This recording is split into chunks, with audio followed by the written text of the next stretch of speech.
जय श्री कृष्ण। प्रिय कृष्ण भक्तों, स्वागत है आपका हमारे वीडियो में।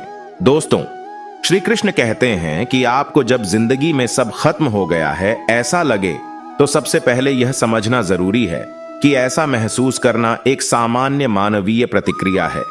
हर कोई अपने जीवन में कभी न कभी ऐसे दौर से गुजरता है जब उसे लगता है कि अब सब खत्म हो गया है। दोस्तों, श्री कृष्ण के इन बातों को गौर से देख लीजिए तो जीवन में कभी भी नहीं रोए। तो वीडियो को अंत तक जरूर देखें और कमेंट में जय श्री कृष्णा लिख दीजिए। श्री कृष्ण कहते हैं कि इस संसार में कुछ भी स्थायी नहीं है, सब कुछ बदलता रहता है, इसलिए जो कुछ भी हो रहा है उसे सहज भाव से स्वीकार करें। श्री हरि बताते हैं कि दुख और सुख जीवन का हिस्सा है, दोनों को समान भाव से स्वीकार करें। दुख से घबराएं नहीं और सुख में अभिमान न करें। अपने मन पर नियंत्रण रखें। मन को वश में करने वाला व्यक्ति ही सच्चा ज्ञानी है। भगवान हमेशा हमारे साथ हैं, उनकी शरण में जाएं, वे आपको हर कष्ट से बचाएंगे। ऐसे समय में सबसे महत्वपूर्ण बात है कि खुद को संभालना और धैर्य रखना। इस बात को याद रखें कि हर बुरे दिन के बाद एक अच्छा दिन आता है। भगवान श्री कृष्ण ने कहा है कि जब जिंदगी में सब खत्म हो गया है ऐसा लगे तो क्या करें। ये जानने से पहले वीडियो को लाइक कर दीजिए तो भगवान विष्णु की कृपा प्राप्त होगी। श्री कृष्ण के विचार अनुसार अपने आप को समय दें। यह महसूस करने में समय लगता है कि आपने जो नुकसान उठाया है उससे उबरने के लिए खुद को पर्याप्त समय दें और खुद पर दबाव न डालें। अपने भावनाओं को व्यक्त करें। अपने डर, गुस्से और दुख को किसी से बात करके या लिखकर व्यक्त करें। इससे आपको अपने भावनाओं को बेहतर ढंग से समझने और उनसे निपटने में मदद मिलेगी। अपने जीवन पर पुनर्विचार करें। अपने जीवन में क्या अच्छा चल रहा है और क्या बुरा चल रहा है, इस पर विचार करें। उन चीजों पर ध्यान दें जो आपके लिए महत्वपूर्ण हैं और जिन्हें आप अपने जीवन में बनाए रखना चाहते हैं। अपनी मदद लें। अगर आप खुद को संभाल नहीं पा रहे हैं तो किसी पेशेवर मदद लें।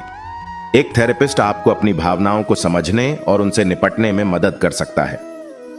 श्री कृष्ण कहते हैं कि जब आप किसी चिंता से घिर गए हैं तब अपने आप को समय दें और आराम करें। पर्याप्त नींद लें, स्वस्थ भोजन करें और नियमित रूप से व्यायाम करें। अपने दोस्तों और परिवार से जुड़े, उनके साथ समय बिताएं और उनसे बात करें। अपनी रुचियों का पालन करें। उन चीजों को करें जो आपको खुश करती हैं। नए अनुभव करें, नई चीजें सीखें और नए लोगों से मिलें। श्री कृष्ण ने सच ही कहा है कि यह याद रखना महत्वपूर्ण है कि आप अकेले नहीं हैं। कई लोग ऐसे हैं जो आपके जैसे ही दौर से गुजरे हैं। अगर आप मदद चाहते हैं तो इसे प्राप्त करने के लिए कई संसाधन उपलब्ध हैं। भगवान कहते हैं कि सदैव मुस्कुराते रहिए। जीवन में चाहे कितनी भी चुनौतियां क्यों ना आ जाएं, हमें सदैव मुस्कुराते रहना चाहिए। इससे न केवल हमें देखकर अन्य लोग प्रेरित होंगे बल्कि हर समस्या को आसानी से सुलझाने में मदद मिलेगी। अपने कर्तव्यों को निभाएं। हर किसी के कुछ न कुछ कर्तव्य होते हैं। हमें अपने कर्तव्यों को निभाने के लिए हमेशा तत्पर रहना चाहिए। इससे समाज में हमारा सम्मान बढ़ता है। दूसरों की मदद करें। दूसरों की मदद करना एक महान गुण है। दूसरों की मदद करने से हमें खुशी मिलती है और हम दूसरों के लिए प्रेरणा बनते हैं। क्षमा करना सीखें। क्षमा करना एक बहुत ही महत्वपूर्ण गुण है। क्षमा करने से हमारा मन हल्का होता है और हम आगे बढ़ने में सक्षम होते हैं। श्री कृष्ण अपने भक्तों को एक नई दिशा निर्देश करने के लिए एक कथा सुनाते हैं, तो खो जाए इसी कथा में पहले चैनल को सब्सक्राइब कर दीजिए। दोस्तों, एक बार की बात है, एक छोटा सा गांव था। गांव में एक गरीब परिवार रहता था। परिवार में एक माँ, एक पिता और एक बेटी थी। बेटी का नाम रीना था।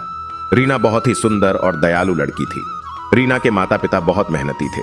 वे दिन रात मेहनत करके परिवार का गुजारा करते थे, लेकिन फिर भी उन्हें बहुत मुश्किल से गुजारा हो पाता था। रीना बचपन से ही बहुत समझदार थी। वह अपने माता पिता की मदद करने के लिए हमेशा तैयार रहती थी। वह घर के कामों में हाथ बटाती थी। वह अपने माता पिता की खुशी के लिए हमेशा कुछ न कुछ करती रहती थी। रीना की मां का स्वास्थ्य बहुत अच्छा नहीं था। वह अक्सर बीमार रहती थी।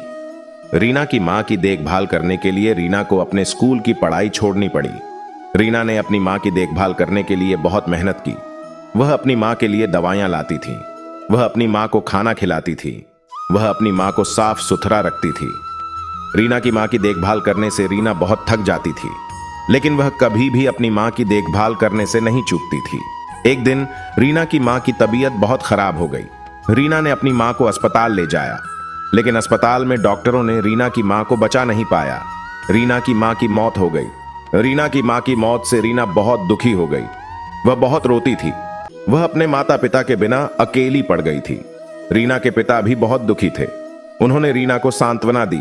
उन्होंने रीना को बताया कि उसकी मां हमेशा उसकी आत्मा में रहेगी। रीना ने अपने माता पिता के सपनों को पूरा करने का फैसला किया। वह पढ़ाई करेगी और एक अच्छी नौकरी करेगी। वह अपने पिता का सहारा बनेगी। रीना ने कड़ी मेहनत करके अपनी पढ़ाई पूरी की। उसे एक अच्छी नौकरी मिल गई। रीना ने अपने पिता का बहुत अच्छी तरह से ख्याल रखा। वह अपने पिता के लिए एक अच्छा बेटी बनी। रीना ने अपनी जिंदगी में बहुत रोया था, लेकिन उसने कभी हार नहीं मानी।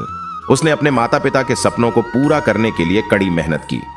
यह कहानी हमें सिखाती है कि हमें कभी भी हार नहीं माननी चाहिए। हमें अपने सपनों को पूरा करने के लिए कड़ी मेहनत करनी चाहिए। जय श्री कृष्ण। राधे राधे।